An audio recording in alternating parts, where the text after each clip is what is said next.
Hi guys, I'm Andrew, and as you can assume everyone here can read, documentary projects. Analog.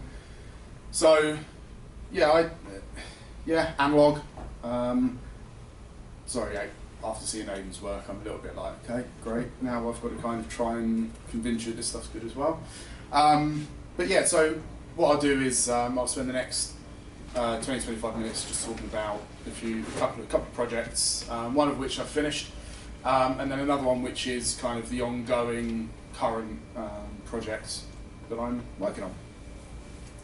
So the first one is looking at the blues and the blues clubs in Soho. So a bit about myself. I'm primarily a musician. I'm a bass player, which you can probably tell by the scuffed up knuckles from dragging them along the ground. So with this, I've been playing in the blues clubs in Soho probably since about, 2015 up until last year. And for all of this, I've kind of started to, I worked on a project based on all of what I can see.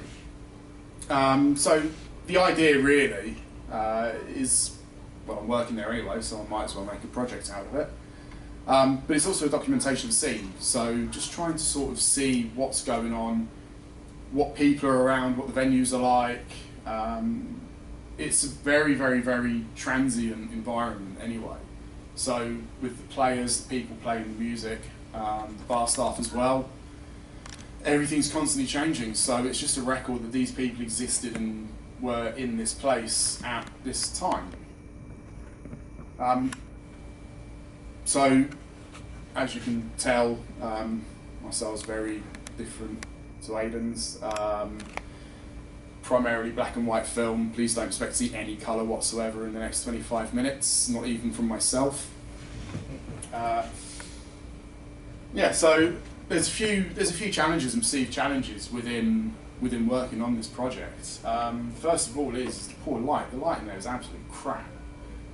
It's very, very, very dark. So for most, in a lot of these pictures, and I learned to embrace it, there's a lot of motion blur going on because people aren't standing still. People aren't still, things are moving, everything's moving all the time.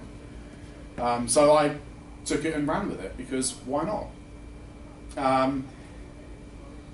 There was a fear with confrontation from the audience and any customers in these bars, because I'm going in there, I don't really have permission from anyone other than they don't tell me no. Sounds terrible, doesn't it? I'm in there, I'm working away, just shooting, and again, like Aidan, camera out all the time. I'm not trying to hide or sneak any pictures. The camera's there, camera's to my face. I'm not kind of trying, get a shot without anyone noticing. So very open and honest with the fact that I'm there and I've got a camera. And to be fair, a lot of the people, because I was a regular at a lot of the places, and I had a good relationship with a lot of the staff and the bar, guys behind the bar, the guys on the door, all of that stuff. A lot of people that were actually in there that I was photographing, they assumed that I was the in-house photographer anyway. So people very, very, very infrequently did sort of shy away or go, no, delete that. Well, can't delete it anyway because it's filmed. It was fine. Didn't get confronted once in about 4 years, I think. 4 years working on this project. The other trouble with it as well is it's a very small space. So a lot of the time it is kind of, you're standing right next to someone, or you're squashed in. It's not, you don't really have the freedom to move around that much. Probably one that quite nicely demonstrates how close it is, especially up there on stage. So I took this one in between songs. So there's the two guitar players on the left-hand side of the frame, singer in the middle, and then obviously me behind the camera with the bass, and then the drummer just next to me. Is there a narrative with this? I guess. So with this, it's a point of view of me playing in these bars, in these clubs. But there's a lot of moments in here which aren't actually about. They're not actually about the music, the musicians, and the music itself.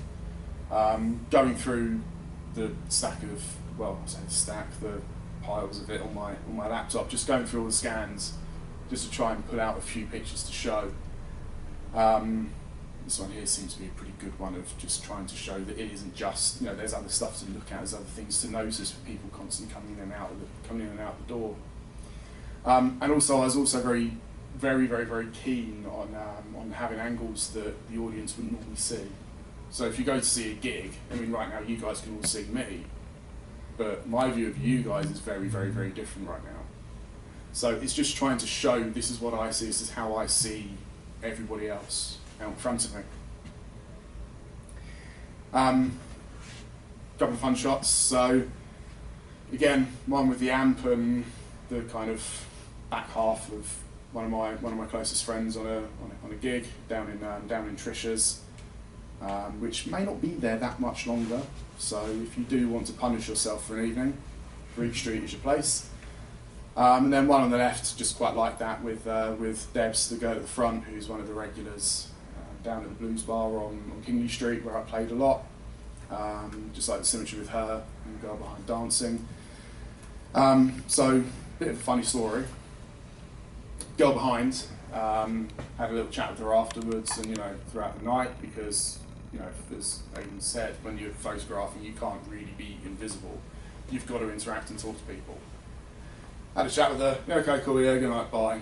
Went home, cool. Next day, went to a house party, a Halloween party, at my ex-girlfriend's place. And I go to the fridge, open the fridge up, get myself a beer, shut the fridge, and she's standing there. So naturally for me, I'm like, oh crap, what the hell are you doing here? You know that moment when you see a teacher out of school, and you kind of go, hello sir, this is weird. It was exactly that moment, so that was a bit strange, but it turns out that she was friends with my ex-girlfriend's friends or something, anyway. But yeah, just very strange to see someone I've been photographing the night before somewhere where I thought I'd never see her again. So yeah, people pop up everywhere, be careful. Just a few pictures, one of the rare portraits. One of the things, for those who know me, is that I don't really do portraits very much. It is something that I know I need to do more of and I want to get better at. I'll have your details later, mate. Thank you. So yeah, I just kind of like with this is just sort of me playing around and showing some of the pictures. With this particular project as well, same with the next one, I haven't shared any of these previously before, so this is the first time I'm really showing these images other than within the collective. So then we've got a nice picture at the end of the night, and again, motion blur. This is probably one of the few times I was actually able to stop the lens down and just put the camera on the table and let the non-exposure happen. Because otherwise, with all of this project, everything was pretty much 15th or 30th of a second f2, because it's just that dark. So for those who, is everyone in here a photographer? There's most hands going up. So for those of you who aren't photographers or can care less about the technicalities, that means basically this kind of amount of light and trying to get something sharp and still, not going to happen. So that's the Blues project. Still trying to get it finished, even though I officially finished shooting it probably a year and a half ago. Terrible, I'm great. You know that old thing where it's like, gets an idea, starts project, works on project, gets a new idea for project, starts project, gets a new, that cycle, that's me. So where next? And this is the bit where a few people in here who know me are probably going to chuckle. Railways. No, my name's not Francis, don't worry. So what's the scope of this project? So this is one which I've probably put a bit more thought into, and a bit more thought and care and attention. Not to detract from the blues, of course. So with this one, it started off pretty much as a documentation of, I'll try to do the death by PowerPoint and just read what you guys can read on the screen. But really it's trying to document the people that are at these places, trying to keep it all going, because without them, it would have all just ended up in a scrapyard, demolished, wiped off the face of the earth, and reinvented this stuff. So And also the other one is that 5-year-old me, when I was about that big, used to go absolutely nuts for this. Whereas now I kind of go, that's big, how the hell does it work? So yeah, so it's just trying to show the amount of effort, because this stuff isn't easy. There's guys who will turn up at 6 o'clock in the morning to shovel ash out of a pit that's soaking wet. It's horrible. It's horrible work. Getting into like fireboxes where it's like still warm from a couple of days before, it's not much fun. And these guys are doing this because they love it. And I thought I was mad. So what I found that I'm doing is I'm actually narrowing down the theme by working through the project. So initially, a couple of bit here, next point really. There's questions around, do I want to focus on multiple railways? Do I want to just focus on a couple? Do I want to try and get into as many as I can? Do I want to be taking pictures of the guys driving the things? Do I want to take pictures of the guys who are, putting the levers for the signals and, people tending the flower beds? Because there's a lot of people and a lot of different skills that go into keeping these places going, so that you can turn and go, well, that's pretty. Let's go for a ride. There's a lot of effort. There's so much effort going into this. So at the moment, it's kind of in the point of man and machine. So documenting the relationship between the person and the machine. And that is quite a relationship. So how does it differ to the blues? Well, first of all, it's dreams, not music. And also, I'm not hammered while I'm taking the pictures. Can we edit that bit out of the recording, please? I joke, of course. I'm hammered when I'm taking pictures of trains as well. So one of the things I've realised, or one of the things that really made me realise with this, and again, I'm probably going to touch on a lot of points that Amy's already made. A lot of this is to do with access.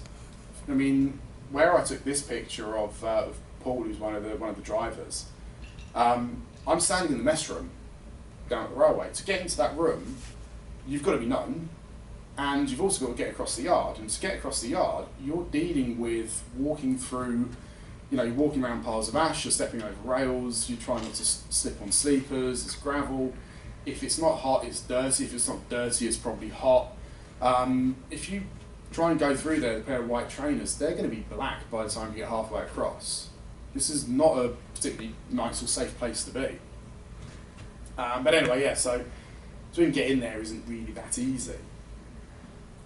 But then once you get the access, you've then got to get the acceptance, because even just to rock up with the camera and go, oh yeah, click, it's, who are you, what are you doing, why are you taking a picture of me? Why? Why me? What's interesting about me? So yeah, acceptance and trust, that then leads on to relationships, so actually, becoming reasonably good friends with these people, and sort of just being cool.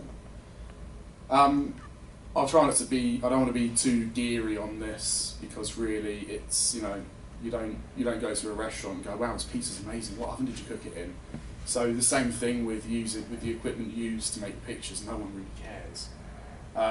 But otherwise, yeah, lens choices. I did change up the lenses. For those who do know me fairly well, you'll know that I'm I love 50mm.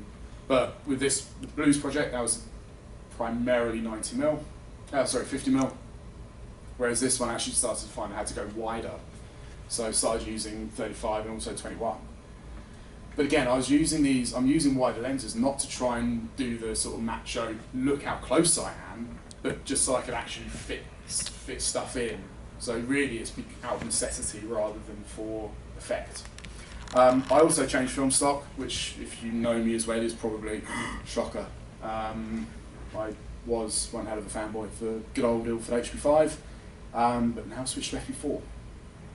Purely because by changing film stock, we can change the way the images look, funnily enough. Just to try and get a bit more contrast, something where you can really sort of see a bit more detail and finer grain, pick up on the little bits of soot, all the crap and bits of dirt and the dirty grease. I can't remember what the next slide is, so this will be a surprise for me as well. Yeah, so here's an example of having to use a wider focal length to actually be able to be closer. I mean, I was probably about within a metre of this guy.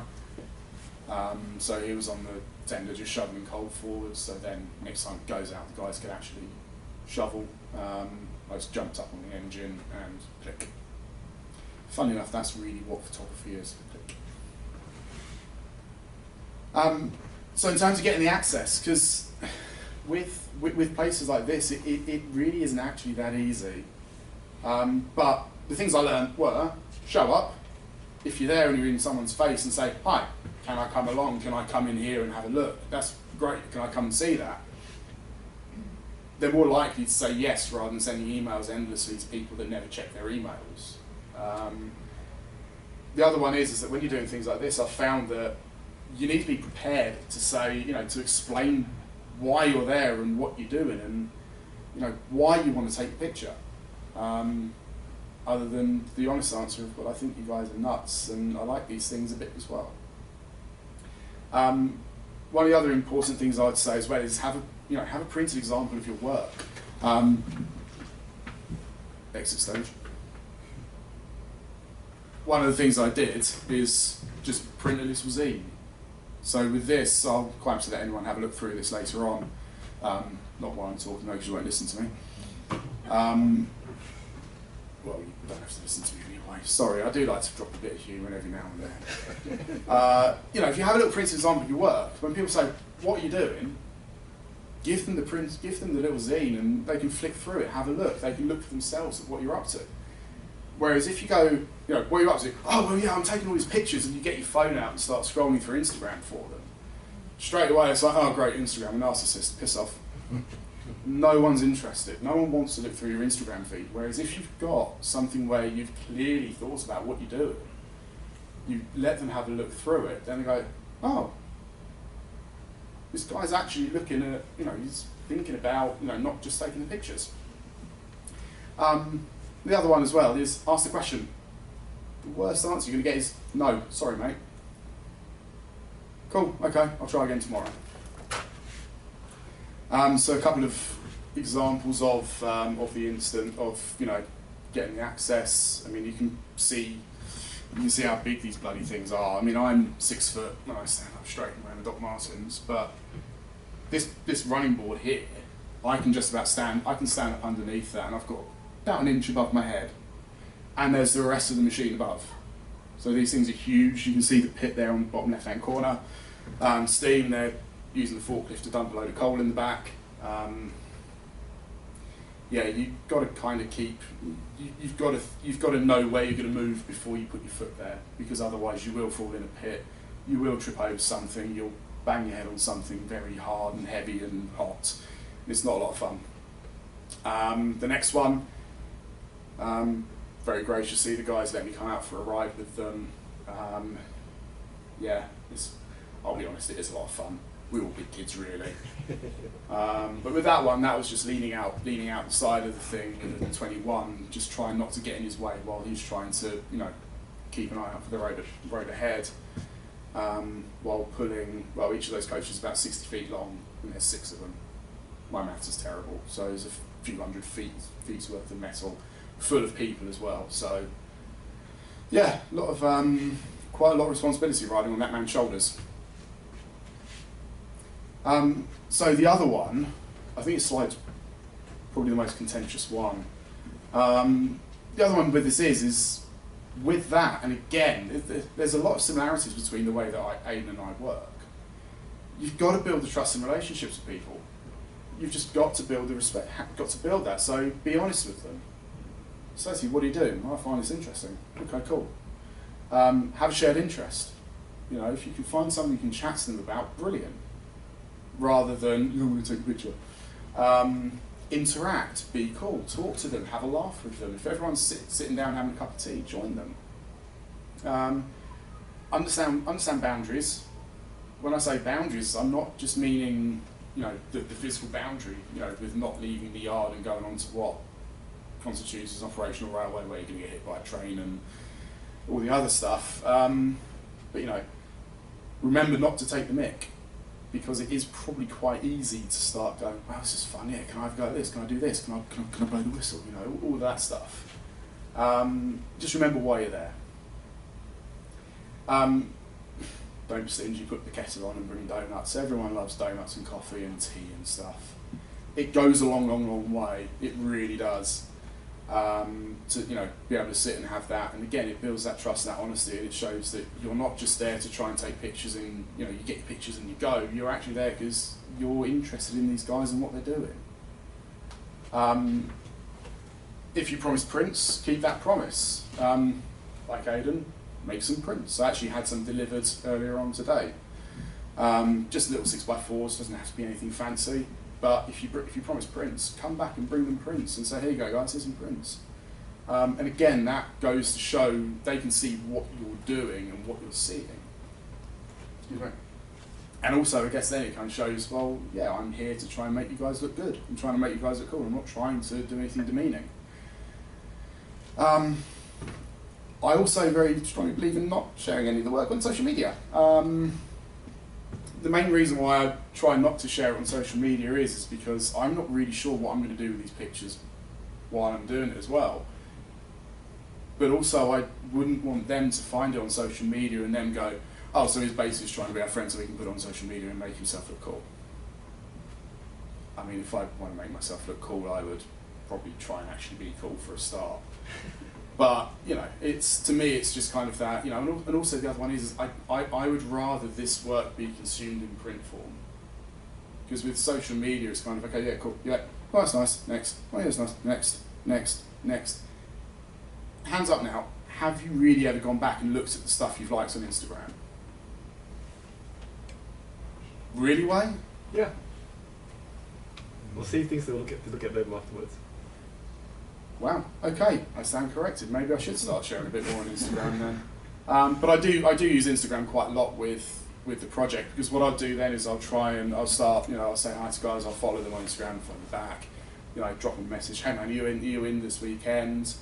Stuff like that, just so I can, use it for keeping in touch with people. I mean, to be honest, if anyone even looks at this, I'll be amazed. The fact that there's this many people in the room, I'm quite shocked that you've actually bothered to turn up and listen to me talk about this stuff. So, thank you. So here's an example of an image which probably would definitely not be doable in the blues bar or in the blues project, mainly because you can't fit one of them in the blues bar. But also the fact that it's a layered shot. It's something where there's more, there's interest at the front of the frame, interest at the back of the frame. And also it's sharp front to back, whereas all the blues stuff is all very, wide open, one-dimensional kind of images. And also, funny story, that day I was sitting opposite that thing having my lunch and I got really sunburned. So, sunscreen, kids. And then just another one just to try and set the scene. Picture I quite like. And to be honest, most of it's just because I quite like it. But that's what we all tend to take pictures of, stuff we quite like. Funny story with this place, when the railway closed, the track actually used to go along here. It would follow the edge of the platform here and then go through where this house was. So when they reopened the line, helpfully someone built a house where there once was railway, so they had to go round to the side. That made me laugh when the guys told me that. Thank you very much.